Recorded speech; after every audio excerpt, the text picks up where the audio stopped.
And hello. This is the first episode of the Citi Night Lights.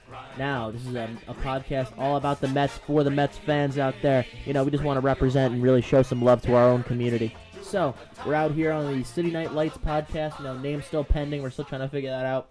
But we're going to be here with you guys today. We're going to talk about the best and the worst signings of our Mets 2023 free agency. We're going to talk about the McNeil re-signing, which is awesome news. We're going to talk about the player we're most excited for, and then we're also going to talk about our MLB season outlook.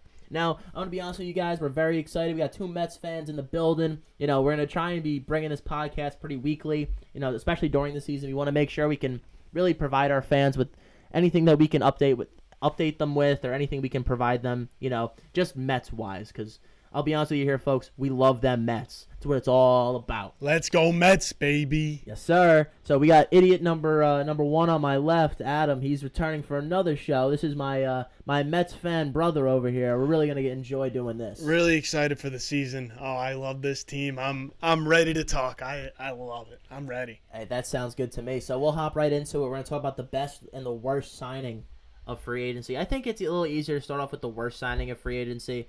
I think that's something that me and Adam can definitely agree on. I would argue it's Jose Quintana. Very, very much so. So my only thing with Jose Quintana is that although, you know, I get it, he's an innings eater type guy. He's going to be the fifth starter in your roto. I thought we gave him a little bit of, you know, a little too much money, but granted, Uncle Stevie's pockets are so goddamn deep, it don't matter, baby. So, you know, we ended up giving him, I believe, $12 million a year, Jose Quintana. And the only reason why I don't like this signing is because we do have other pitchers in the wings, guys like David Peterson, who showed that he can really be a great pitcher. He just, you know, he's been trying to figure it out. Like once he can figure it all out and really get that fifth, sixth inning together, I think that we'll see David Peterson be a top pitcher in this league. Peterson had a really good year last year with a below 4 ERA, more around 3.5. He's had 2 seasons out of his 3 seasons in the MLB with a below 4 ERA in the threes. Yeah, I was really happy with him last year. He stepped up when Taijuan Walker was hurt, when DeGrom was hurt, when Scherzer was hurt, and he stepped up and ended up being that number 3 guy that we actually had to rely on. And he did a very well job in the middle of the season with it. And now with Quintana being in there, he's going to eat up some of the innings that Peterson would have pitched. And I would have loved to see more of Peterson this year. Granted, I think we will. In the beginning of the season, you are using 6, maybe 7 starters if somebody's hurt. But it's just less time for such a young guy that I'd like to see blossom more. And, you know, I also don't mind that they have McGill starting his time out in the minors this year, a guy who I really like, a guy who I think can be quite explosive if he, you know, kind of puts it all together. But I get it. You know, you want to add a little bit of pitching depth to this really old pitching staff. You know, the youngest guy we have on here is Kodai Senga at 30, and then it goes right up to Jose Quintana at 34. I mean, we do have a very old pitching staff, you know. And I get that. You know, we'll probably see Carrasco enter the pen come this postseason, which is something I'm always hopeful they'll do. I don't know if they will, but something I'm praying to God they do is put Carrasco in the pen. We could also see a Senga enter the pen. You know, a guy who's played a lot of come out of the the bullpen a couple times during his career. A guy who's been accustomed that he understands how to get it done from the pen. So wouldn't shock me either way. But I get it. Personally, I'm not the biggest fan of it in the world. But it is what it is, and that's kind of A-okay with me. Yeah, you kind of got to suck it up by the end of the day because he's on the team, and you got to hope for the best for him. He did come off his best season of his career, but that being at the age of 33. So we'll see if he could do it again is pretty much what we're hoping for. I give it to you. So, Adam, I want to know, who's your favorite free agent signing of this offseason? My favorite free agent signing? Gotta be Kodai Senga. You know, I was really hoping for another arm after the Quintana signing. I said, you know, we really needed something else. Yeah, we got Verlander and Quintana, but to have Quintana be your 4 and Peterson be your 5 just feels a little odd. It feels a little odd. It lacks the bottom of the depth. What we're really asking for, and adding Kodai Senga, one of the best pitching prospects since Shohei Ohtani, coming out of Japan. I am so excited for him. Watched a couple of film on him from Japan. Love his stuff. Love what he has, and on 15 a year, I'm really excited for him. I think he's going to stand out, be that number 3, number 4 guy in this rotation, and play really well. I would love to see him eventually step up over his career, possibly be a number 2 and number 1 guy. I really do love that one pitch he has, the ghost forkball. Yes. Pitch unlike I've ever seen before. I really do like it. I think that's going to be something that could really help, kind of crush those flames in the early season of, possible MLB to the Japan League, those kinds of differences. I think that might help hush the differences, make his transition a little easier. Is that one pitch, the ghost forkball. And he'll be on this team past Verlander and Scherzer, so he may end up, if he's having 2 really good years, his third year, he could be moved up to the 1. I think that's very well in his repertoire. I think he is that good. I'm really excited to see his MLB debut. No, me too. No, I'm going to be honest with you, Adam. I think my favorite signing of this offseason, although I think we gave him a lot of money, but it was at a very position-specific type thing here that attributes all this money. And that's our center fielder, Brandon Nimmo, a guy who's going to end up being a Met for life.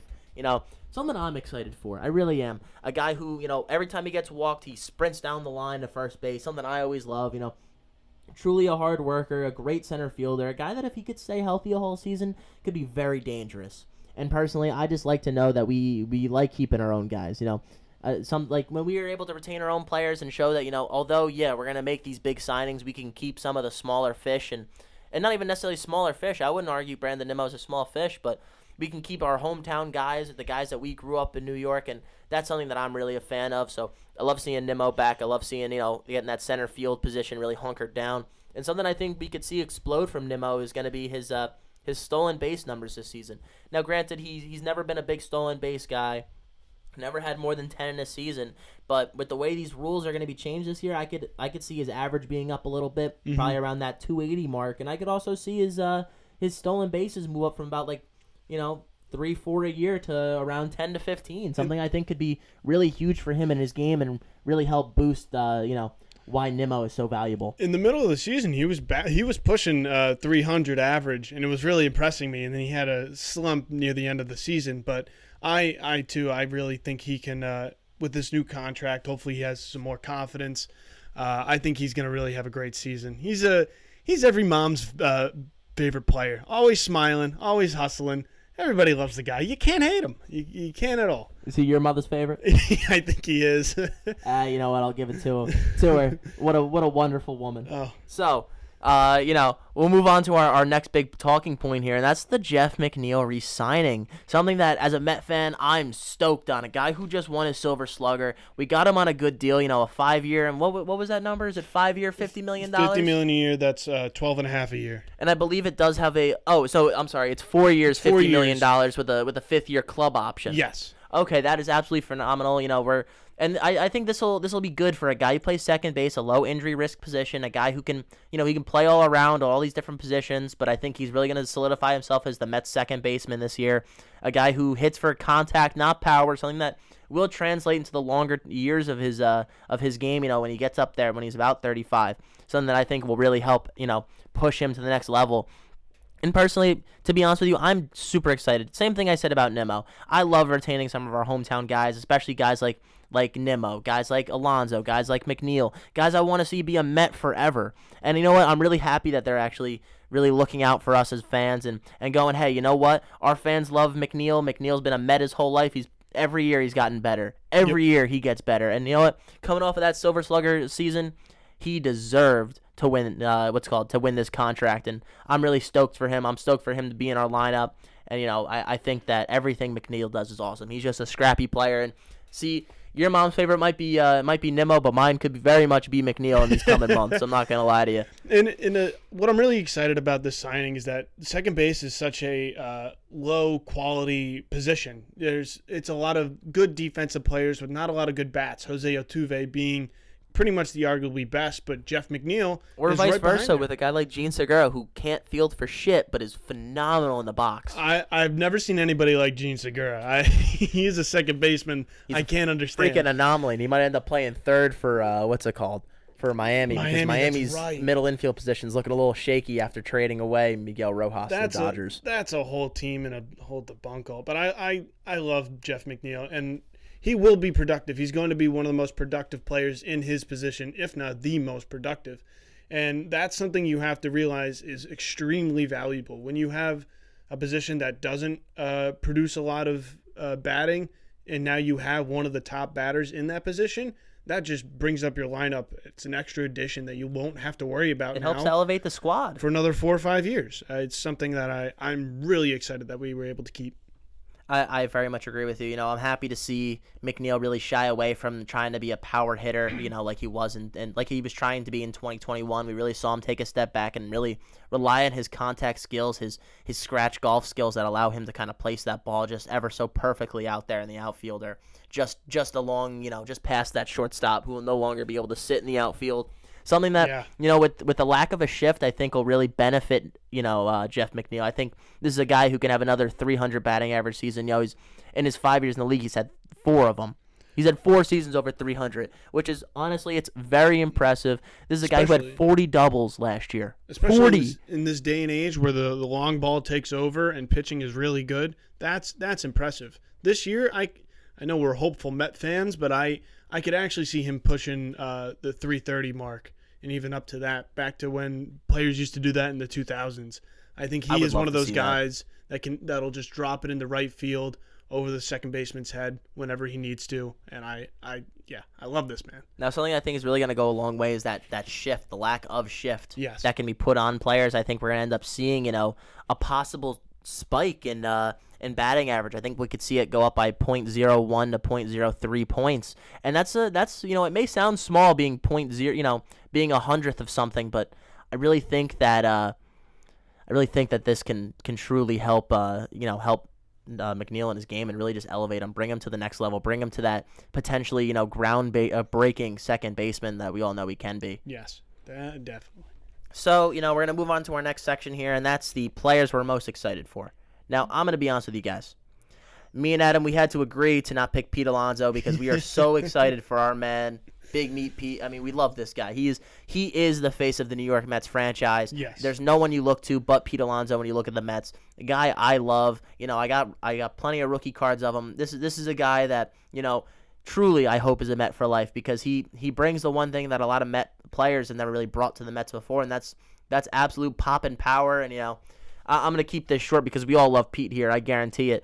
But I'm very excited for Pete coming up in this season. I would love to see him hit another 45 home run season, really show why he's the dominant strongman power hitter in MLB baseball. Mm-hmm. Because you know what? He's consistently shown that he's a leader in home runs and that no matter what, you can't count him out. Because he is Big Meat Pete. And the best thing about it is he's not one of those hitters that relies on that long ball.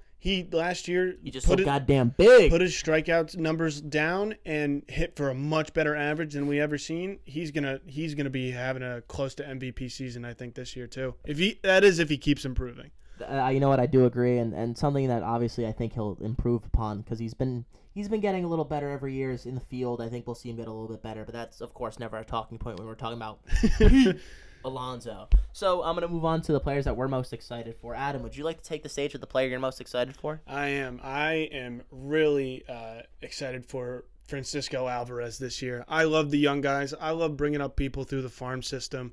I'm really happy for him, and I hope that I know he probably won't start catching day one. Maybe they put him in the DH, or maybe they do. We'll see how spring training goes. But I think he's going to be somebody that's going to be on this team, again, for a very long time. A bat that will be hitting for power, something that we haven't seen on this team since Mike Piazza. A lot of connections there, and I love young guys. He's the number 2 prospect, I believe, coming into the season. You would love young guys. Okay, relax there. You know what I mean. I love it. The prospects.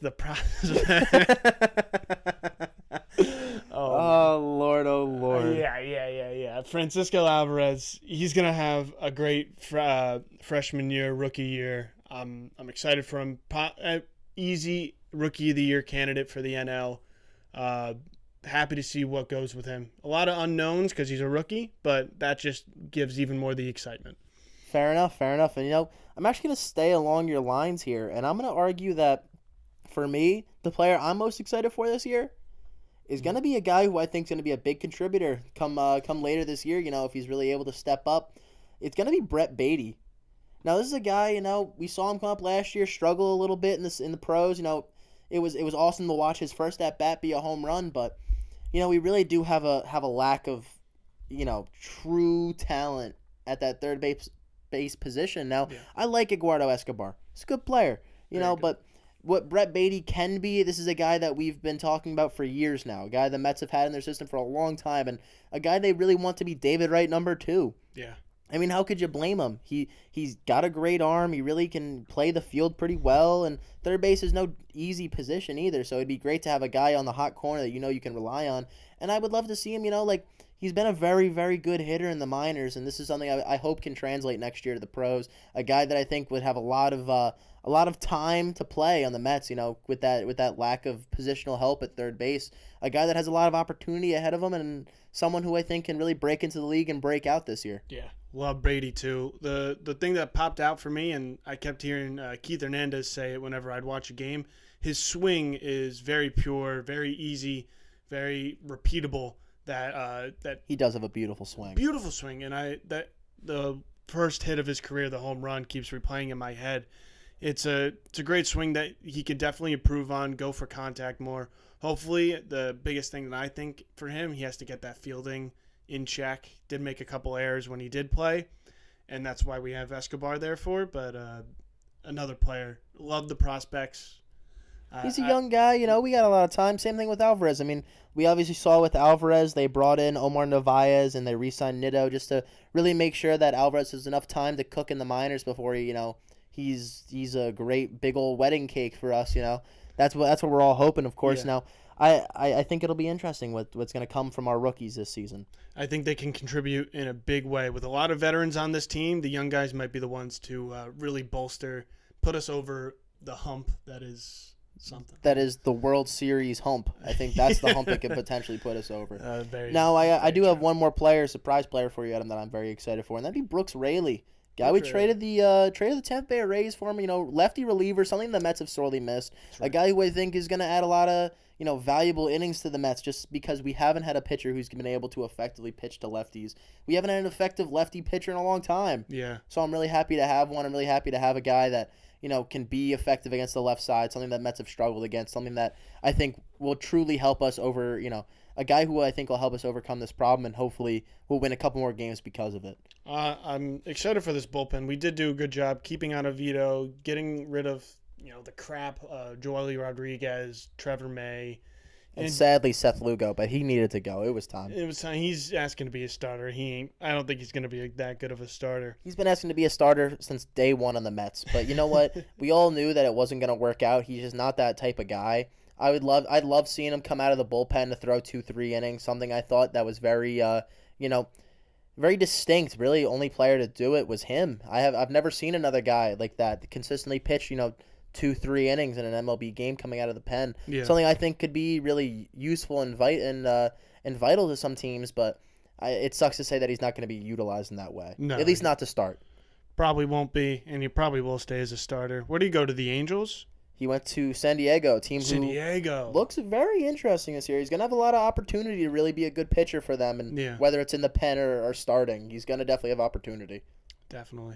So now we're going to move on to the last segment of the day. We're going to get into what our outlook is on this 2023 season, where we think the Mets are going to end up, what we think they're going to do. Personally, obviously our aspirations are at World Series. I think that's very fair. Very fair. With a $300 million plus payroll, it's World Series. Now, I think on the low end, I think the one thing the Mets should expect to accomplish this year is win the pennant.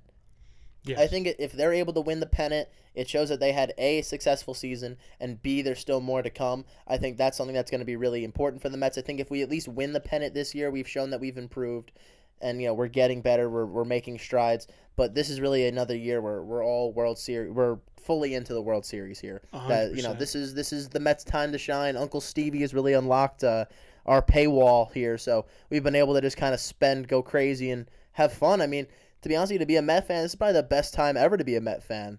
Very, very long time. There's never been another time where we're spending like the Angels. We're spending. We're spending like the Angels. We're spending like the Dodgers. Spending like the Yankees. We're spending way more than all of those teams. Yeah. And on top of that, I would argue compared to all four of the teams I just said, we're better. Well, significantly so. I think we may have the best complete roster. That being only against maybe San Diego to what they have done. But even then, I love this team. I love the core that we have, and I love the new guys that we brought in. Now, I would say be careful with Philly. Philly has a very dangerous roster. I wanted to bring that up even before we get to the postseason of the World Series. This regular season is going to be tough with probably the hardest or second hardest division in this league with the Braves and with the Phillies. And even with the Marlins can be a little scrappy. They could always be competitive, but I think we're definitely going to see a drop-off on the Marlins front this year. Most likely. Especially with Jazz Chisholm moving to center. A very odd play. I'm not a fan of some of the things they've done. Again, a very weird team. A lot to talk about there, but don't need to get into it.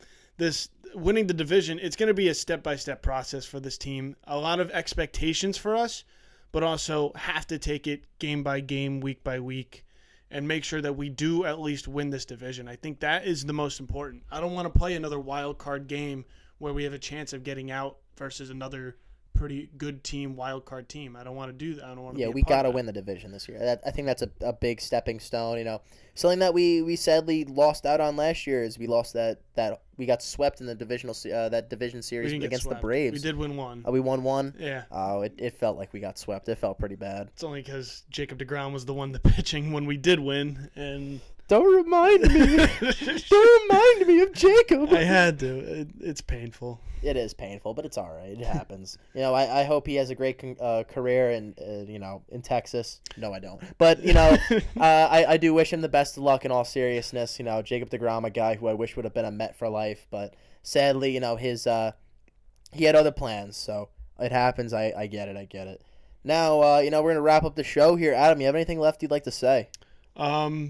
Not really. I'm excited for the season, and I'm excited to get into it. I am ready. It's only January, but it feels like April to me. I'm ready. Hey, you know what? I feel the same way. So, folks, before we sign off here, one thing I do want to say is that this will become a regular pod on the podcast network. Now, this is going to be not in our other baseball pod. Rather, this is going to be kind of its own little thing. City Night Lights is just going to be a Mets-only pod. Something I think is important for Adam and I just because, we're such big Met fans.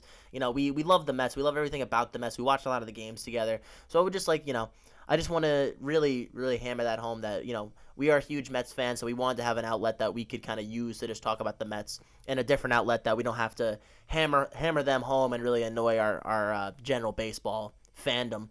So, that being said, please expect more episodes to come out soon, Sooner than later, there will be a schedule going on to the Idiots Podcast Network Instagram. You'll see a schedule of when some of these shows are going to be coming out a little bit more regular, a little easier to access them. So that's something we're moving forward to do here. I really, really like to say thank you guys for coming out and listening today. Really appreciate you guys. And, I think that's all we got. So, Adam, before we sign off here, you got anything else? You got one last thing to say, or actually, you know what? I'm signing off. Shit. Signing off, baby. You're good. All right, sounds good to me. So, folks, thank you, and go Mets, baby.